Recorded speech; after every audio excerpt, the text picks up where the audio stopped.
tell you. But that's the other thing, David, about your feeling about the Broadway show is that Springsteen evolves and changes and adapts, whereas some people hang on to the past and try to imitate what they used to do.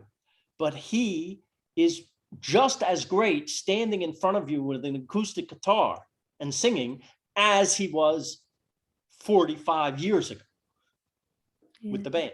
And what you were saying about, David, what you were saying about, he might not be the originator of it. I don't think, I can't think in other genres, but I don't think the originators are necessarily the best. We recognize them as the originators, but, just because Springsteen took from other artists. Oh, yeah. In fact, it's interesting you say that, because I did, for something I was working on recently, I watched Hail Hail Rock and Roll for the first time in many years. That's And Chuck Berry, right? And I worked with Taylor Hackford on a bunch of projects. We did a Ray Charles TV tribute. We wrote Ahmet Ertegun's funeral together. I love Taylor, but in that movie, if you look at it, I write a lot of funerals. I'm available for any of yours. Excited for the opportunity. But in that movie, there's a moment where you see Chuck. I guess he's sitting around with Johnny Johnson, who was this great keyboard player who he screwed over and took credit for everything he did, But in it, he does this like bluesy thing, very elegant, jazzy, bluesy version of Cottage for Sale. And it's the greatest thing you've ever heard, because it's it's like, what if Chuck Berry had not just kept playing every gig that paid him, in cash, with every pickup band, but it actually worked with good musicians who he, regularly, and like tried to grow up. The thing is, Chuck Berry never really did do that. Bruce, like what Phil said earlier was so interesting to me about his purple patch or golden era, whatever you called it, that, to the 85, the truth is, and this is like an 80s podcast, I was thinking about Bruce in the 80s, and is that not fair to say it's sort of 80s themed a little bit? Oh, it's very fair. Go ahead.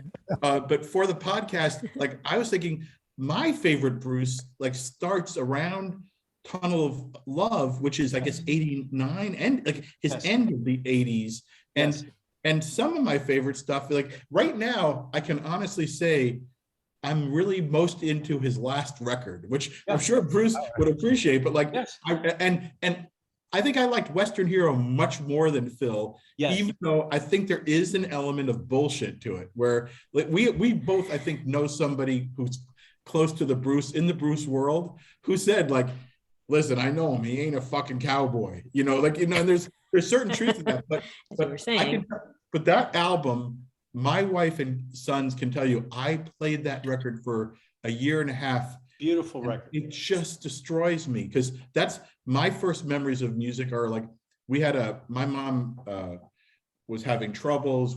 My parents were going through a terrible divorce. My mom was having, was manic depressive and misdiagnosed. And it was a rough time in my, so this is like in the 70s, but we had a maid who helped us out, who came from Jamaica.